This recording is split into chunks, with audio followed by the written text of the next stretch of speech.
So today I thought we would talk about someone named William Law. Who was a very exciting name.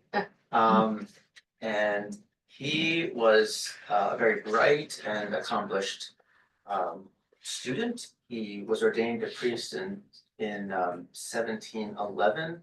He studied for his master's degree at Cambridge and received that a few years later. He, however, never got a church post, so he was never a parish priest, because it just so happened that he refused to swear allegiance to King George.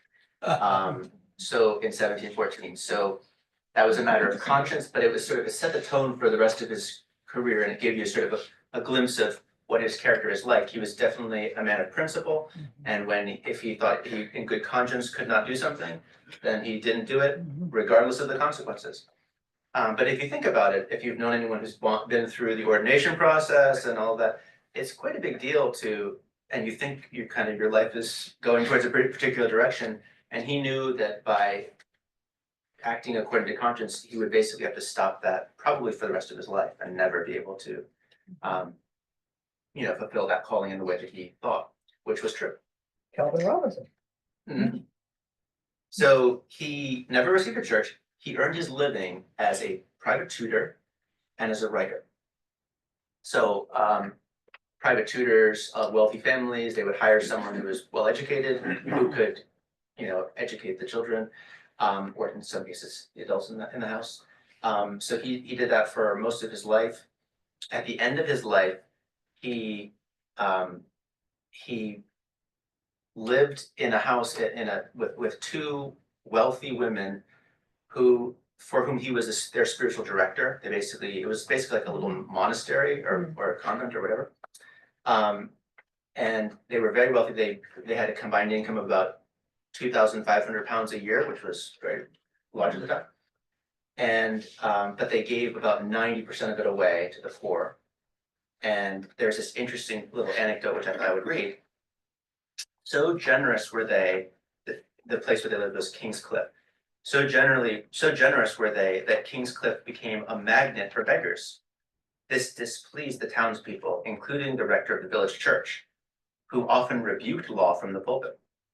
In 1753, the rector and other townspeople, tired of itinerant mendicants in the village square, approached the local magistrate to compel Law and his two companions to leave town, creating what must have been a curious, if not bizarre, scene: a priest of the church suing his parishioners to restrain them from acts of mercy.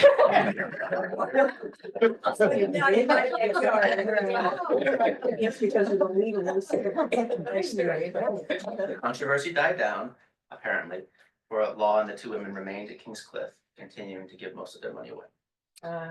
So just a funny little story, but it gives you kind of a sense of the kind of lifestyle that he lived. And we're going to talk about he was very serious about everything that he did. And so if he felt compelled, by a matter of conscience to give most of his money away, that's what he did. He's writing in a time, 18th century England, where, at least from his perspective, he looked out on a religious landscape that was bland and complacent. He saw people who went to church, most people went to church, said their prayers, but it really didn't affect their lives at any deep level. Preachers often assured worshipers that so long as they said their prayers, behaved decently, and gave something to the poor, all would be well and God would be pleased. And this did not sit well with William Law. So he published a work called A Serious Call to a Devout and Holy Life. A bestseller right off the bat. I know. Title like that. We have a copy. There's actually, I pulled it out over there, so that's his face on the book. Yeah, there it is. And so this is in the Classics of Western Spirituality series. This is actually A Serious Call to Devout and Holy Life, and another work that he wrote called The Spirit of Love. So A Serious Call is maybe half of the length of this book. So this work is what he's mainly known for. He liked his later works better, but everyone pretty much remembers him, and has been most influential through this work. which I'll just call a serious call, so I don't have to keep on saying of a devout Northerner, to a devout Northerner. It had a huge influence. Let me just give you some examples of people's responses to it. He's been described as like, attacking the chapel of ease, that kind of easy piety. But for William Law, there was largely no ambiguity, no middle ground, no compromising, just one clear choice, right or wrong, love of God or love of this world, obedience or else not obedience. So Samuel Johnson found it an overmatch for me, challenging him from the first time to take his faith seriously. John Wesley said, it would never be excelled either for beauty of expression or for justness and depth of thought. And John Wesley and Charles Wesley's brother were both, their character of life was basically that what they're known for, Methodism, right? That method of serious devotion started with William Law's A Serious Call. A century later, John Keble said that to label A Serious Call a clever book was like calling Judgment Day a pretty sight.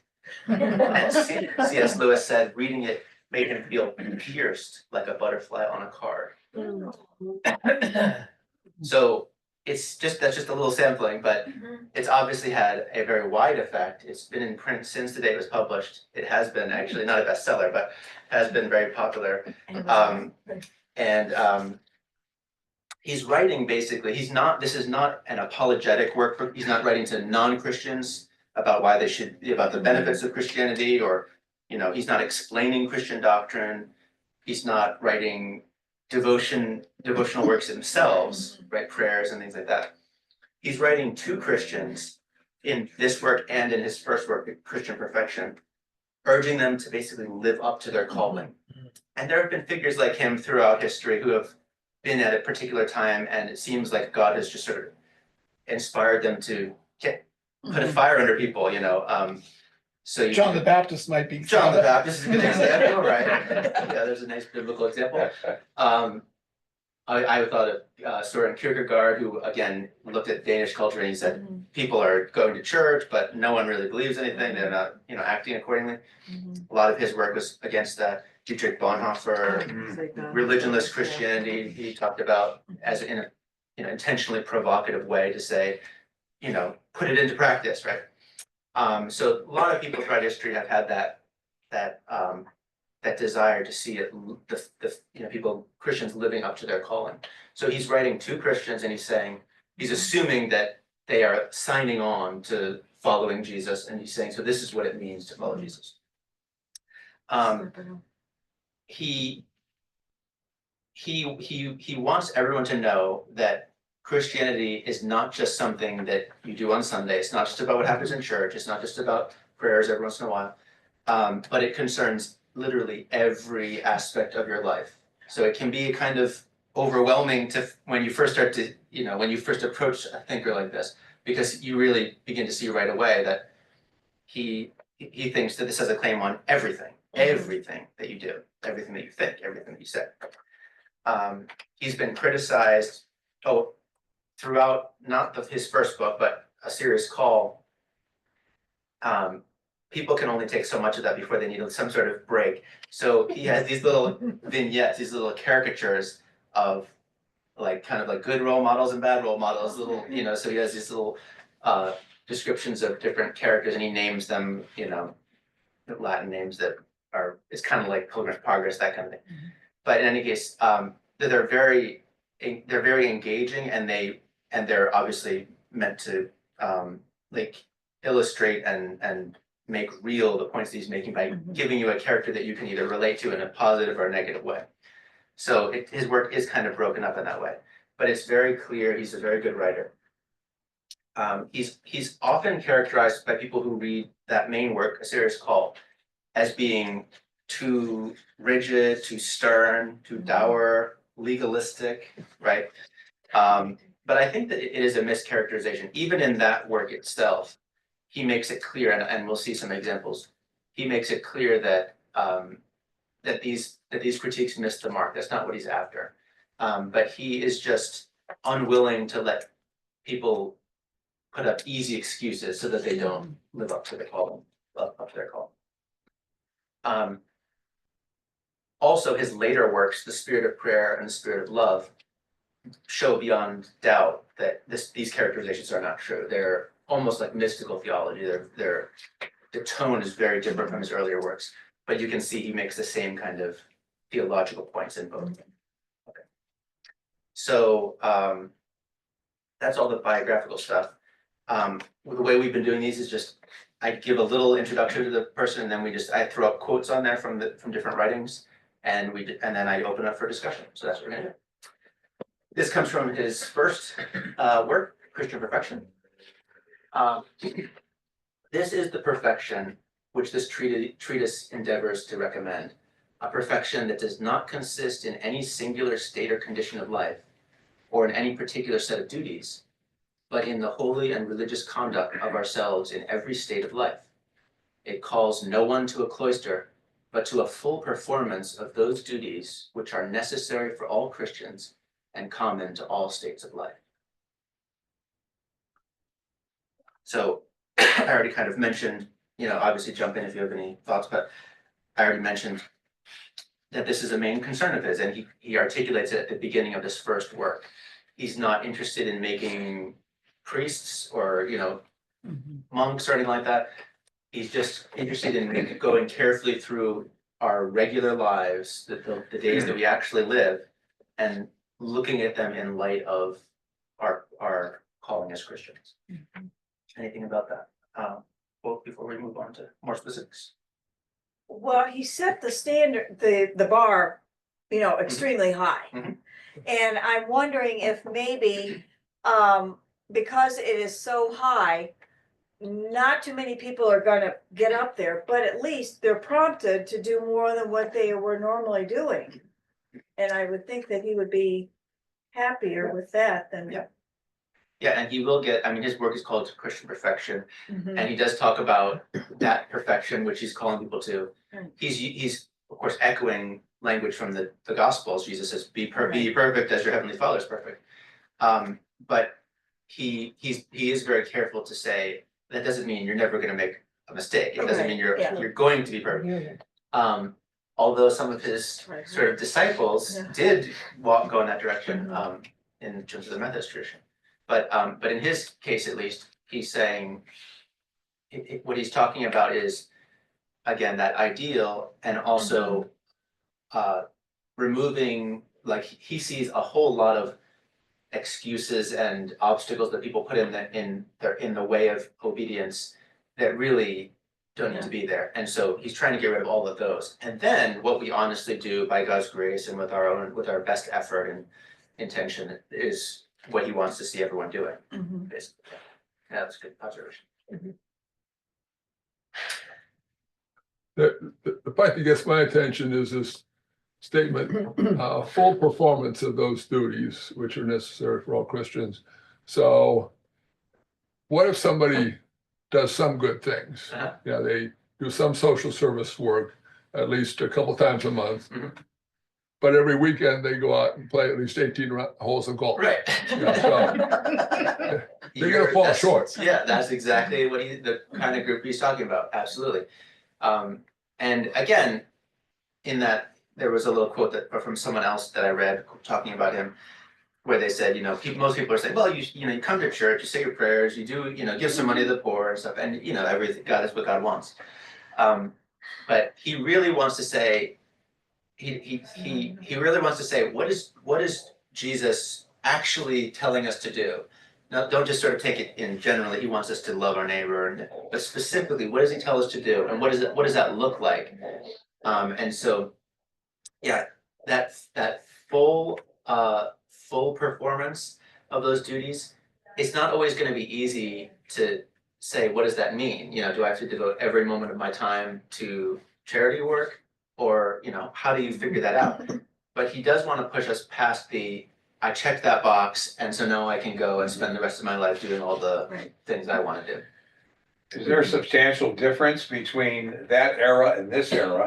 Or is it pretty universal, human nature? Yeah. With a good different, question. different surroundings? But isn't it possible to play golf to the glory of God? Oh, You don't cheat, you put your whole self absolutely, into it. absolutely. Yeah, I So don't, I think And you're okay. you appreciate the environment and the That's right. sunshine that God created. right. No, those are all good points. I'm not saying there's anything wrong with golf. And Um, one other thing, this strikes me, but this makes me think of the 613 laws for the Jews, but he doesn't seem to want to be so legalistic. Correct, yeah. But basically, if you want to know what to do, maybe you should go look at those 613.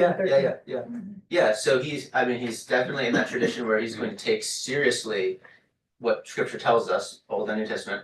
But what we'll get to one of the quote where he talks specifically about that, because the common charge, the natural objection is, aren't we earning God's favor? That's, we're told not to do that. We rely on God's mercy, God's grace. And so he does have an answer to that, whether it satisfies or not, but he doesn't want that to be an excuse. Like you can see even the Apostle Paul, where he talks about the apostle of grace, right? He talks about, how when we sin, grace abounds. And he said, should we go on sinning? Because when we sin, grace abounds? By no means, so he's in a similar situation. He's trying to say, yes, it's salvation by grace. Yes, no one earns their way. But that doesn't mean that it doesn't matter what we do, right? That God still It still matters. and Kindness and.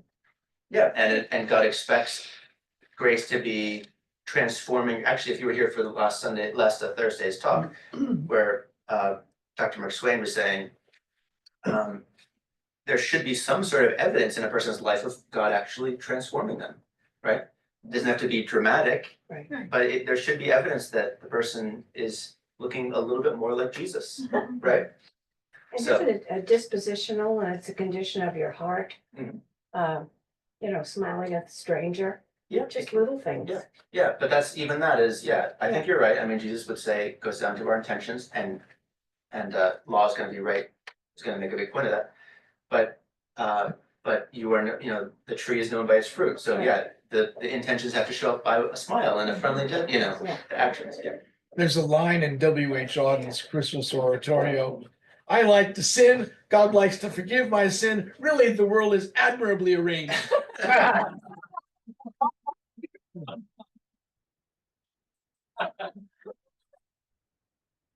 They were around in Paul's day too. Okay. Okay, so here's also from Christian Perfection. How many things in life do people labor after which, when gotten, are as much real use to them as a staff and shoes to a corpse under the roof?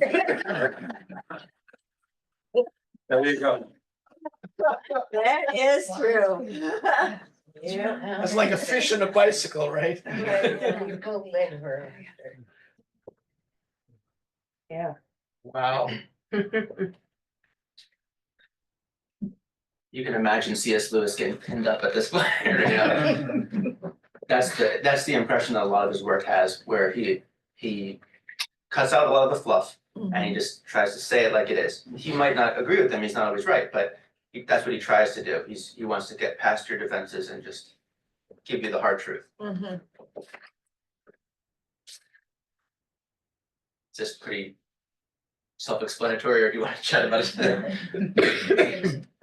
How do you moderate that in your daily life, though? Mhm. Not saying, well, I'm gonna die, so who cares? Right. There are things you need to do.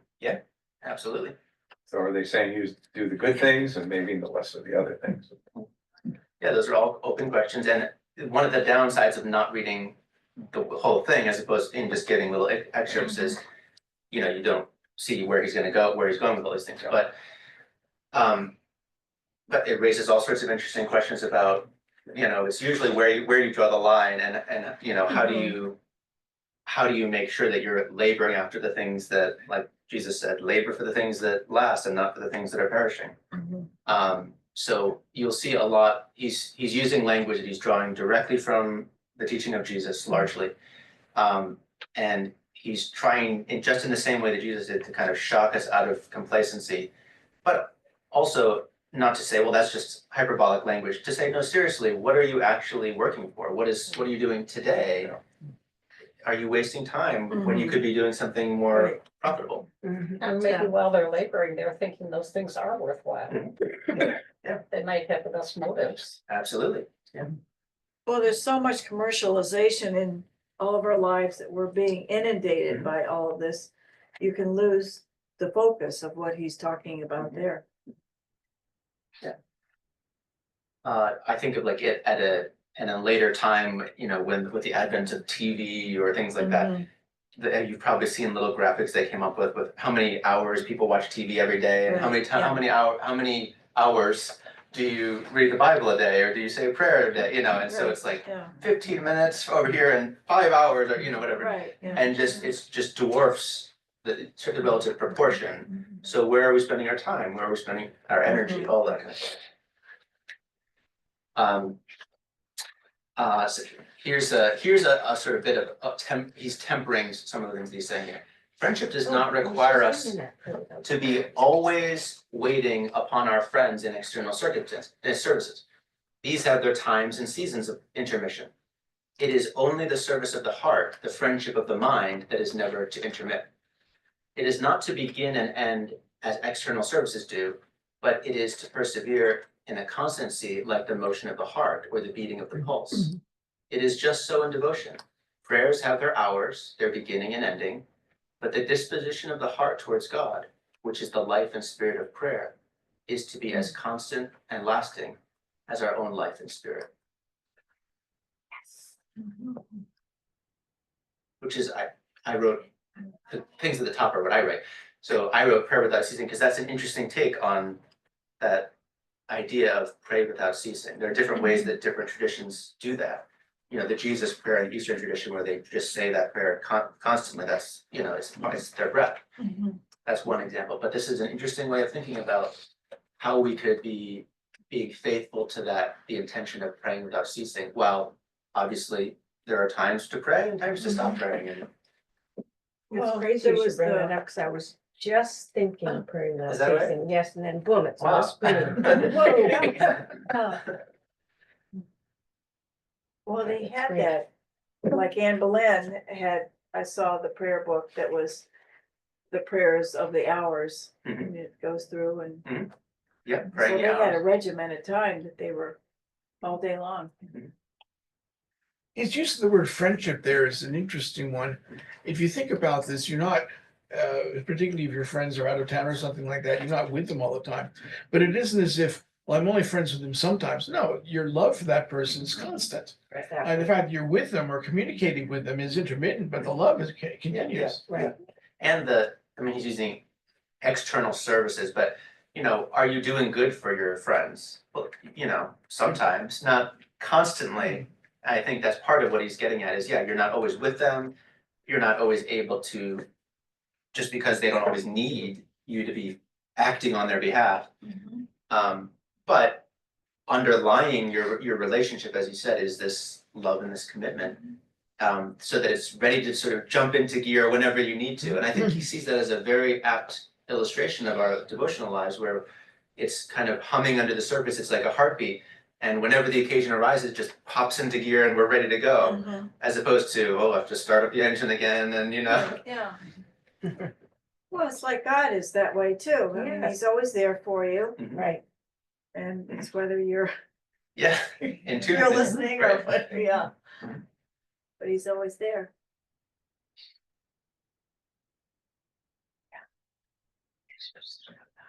Okay, so these are all Christian Perfection, which is his first major attempt at writing a work like I this. find his last name interesting. Yeah, Well, exactly. You're not the yes, only one. It's just smacking at me. Okay. So now this is a serious call. Okay.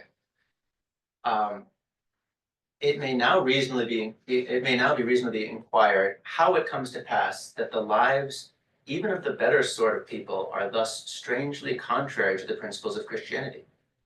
It is because men have not so much as the intention to please God in all their actions. For let a man but have so much piety as to intend to please God in all the actions of his life, as the happiest and best thing in the world. And then he will never swear more. He's using swearing as an example. He will never swear more. It will be as impossible for him to swear whilst he feels this intention within himself as it is impossible for a man that intends to please his prince to go up and abuse him to his face. Wow. You went to Cambridge, Swearing right? in the Lord's name in vain. What did you say? I'm sorry. You went to what?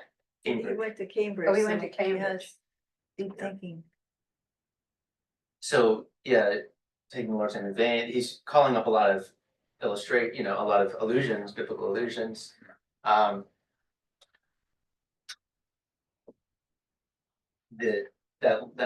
he's drawing on an illustration, I think, beautifully at the end there of, in his context, the political rulers and things, what you would do in front of a sovereign or something.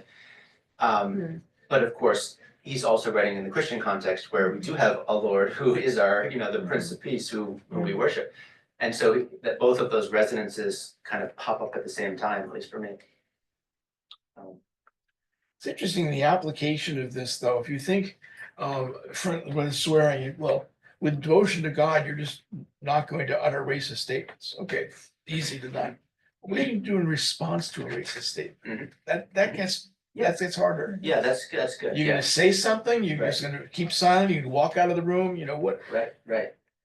Yeah, and that is, largely not the kind of question that he's gonna get into, because again, he is the fire that he's trying to get you excited and motivated, and he's gonna leave it to the Richard Hooker types to figure out all the little, how does that work over here? But that's, the swearing is just, it happens to be the quote that from the section I'm talking about, he was talking about swearing.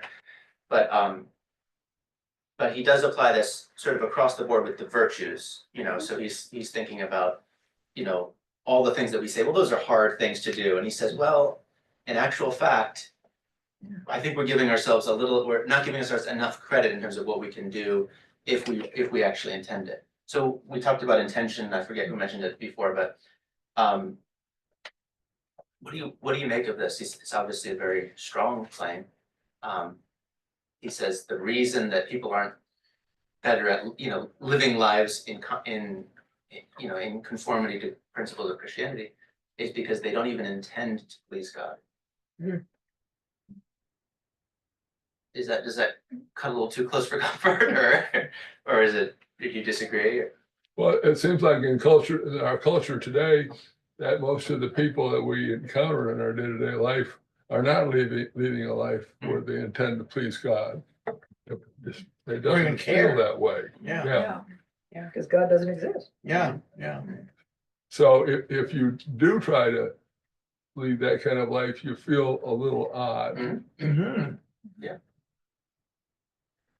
Aren't you What sort of is he supposed to? referring to with better sort of people? You think he says better sort of people? Yeah. So he in this section he talks about like the example that we read in the book of Acts of the early Christians and the way that they lived, and Stephen who forgives those who are stoning him, those kinds of things, who are, when we say that's just way above what I am incapable of. The early Christians who shared what, and there was no need because everyone shared and all that kind of stuff. So he's kind of calling to mind the initial response of disciples of Jesus to the teaching and the life and ministry and death of Jesus. And he says if we see that those lives, it was possible to live a life that way, and we see in our own day people who take the name of Jesus but they aren't living that way, what's the issue there? And what he wants to say is fundamentally he thinks it's one of intention, that if someone really wants to, what do you think that means, really wants to please God or something else? Listen to your heart, listen to the still small voice within. I remember my shock when I first saw the phrase post-Christian society. Oh, What do you mean post-Christian, I go to church, my family goes to church, the other people go to church.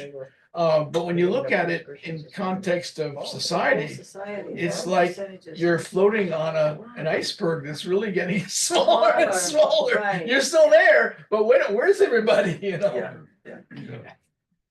Yeah, and I mean, there's, I think you can kind of probably in our context, as Alex and Art said, you can relate to his feeling of being someone who is trying to have those intentions, and he's living with a bunch of people who don't have that same kind of level of commitment.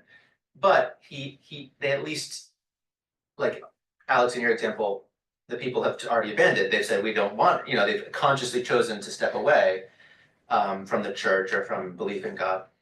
Whereas he's writing to people who are being hypocritical, basically, who have taken on, who go to church, who have taken on the images, and yet he's saying, but you're not living up to it. You're not actually doing it.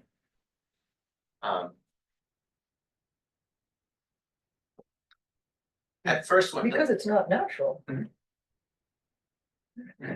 Just because it's not natural. Yeah, absolutely. And he's gonna talk about this nature and grace thing in one of the next slides.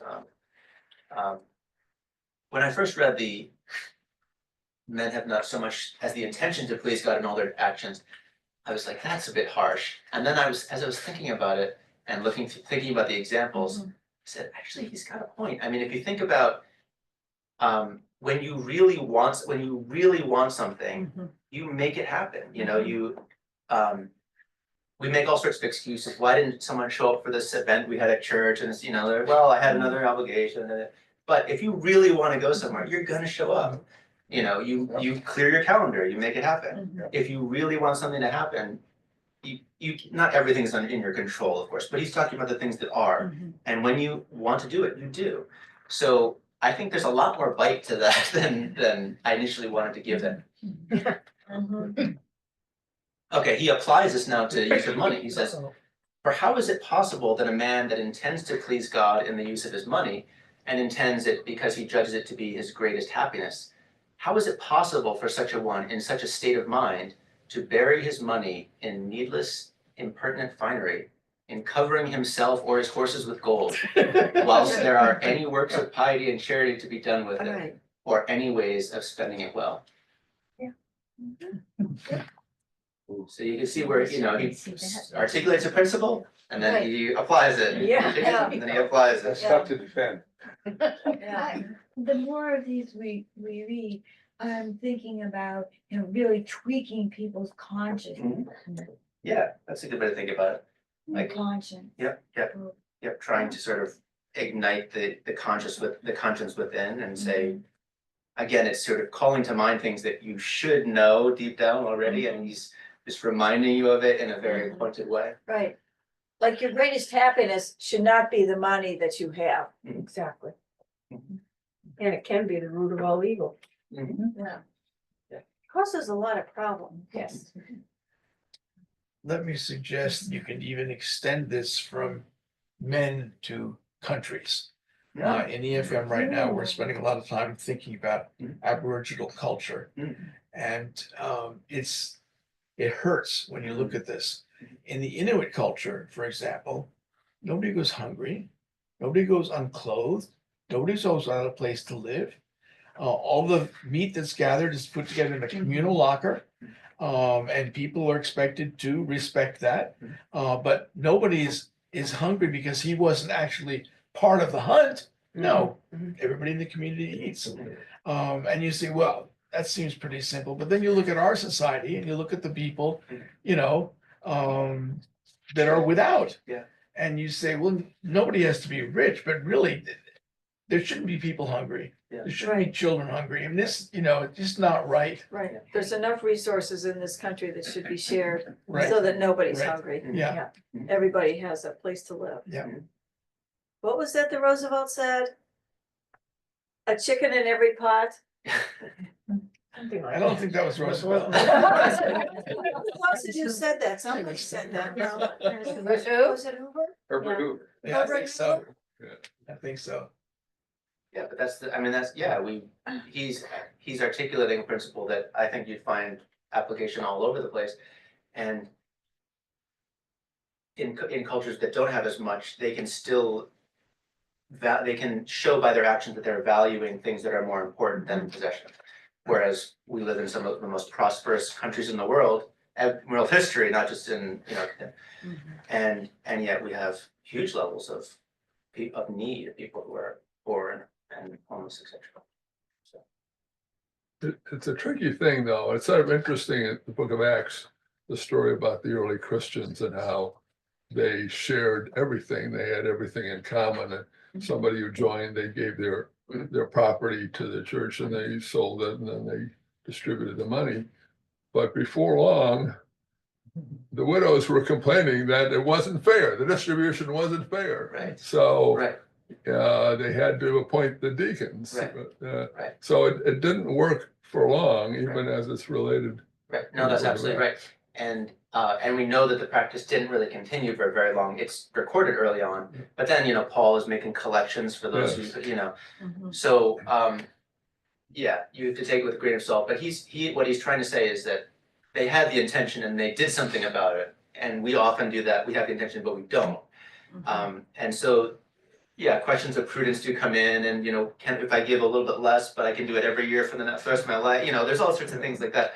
But the point is, are you thinking intentionally and seriously with the right, you know, motivation in mind and really not sneaking in, well, I'll just make sure I have enough to do all the nice things I want to do, you know, in there. And we're asked to do that every year when the stewardship campaign Absolutely. rolls around. Absolutely, yeah. So I do want to get to so that's the bite and it's time to go basically, but I want to make sure you get his answer. So the grace and works question. He said, we must not look upon ourselves in a state of common and pardonable imperfection, but in a state as wants the first and most fundamental principle of Christianity, an intention to please God in all our actions. This doctrine does not suppose that we have no need of divine grace, or that it is our own power to make ourselves perfect. It only supposes that through the want of a sincere intention of pleasing God in all our actions, we fall into such irregularities of life as by the ordinary means of grace we should have power to avoid, and that we have not that perfection which our present state of grace makes us capable of, because we don't so much as intend to have it. So there's that kind of, he's not saying we can do it all ourselves, right? But he's saying, yes, I'm not denying theology. We do things by God's grace. You know, God's grace can perfect things which are by nature are not, you know, which are not natural to us. But all that in mind, we still are falling short of where we should be. Okay, and then last, to give you a sense, this is still a serious call, but it's getting a little bit closer to his more exalted language. So he says, how much is enough? The best way for anyone to know how much he ought to aspire after holiness is to consider not how much will make his present life easy, but to ask himself how much he thinks will make him easy at the hour of his death. Had I now 1,000 worlds, I would give them all for 1 year more.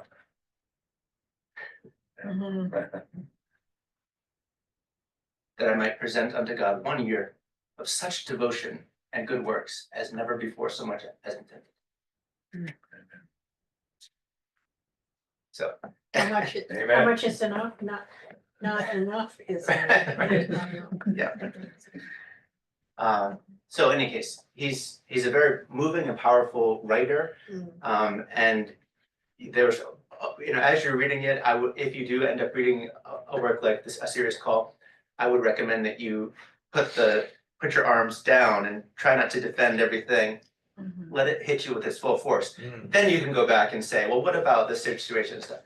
But works like this can really transform lives. And the example of some of the people who have read it and it did change their lives are evidence of that. So I'll let that be the prayer that we end with. So have a wonderful evening, and I'll see you next week. Yes. Thank you. Thank you very much. Thank you. Indeed.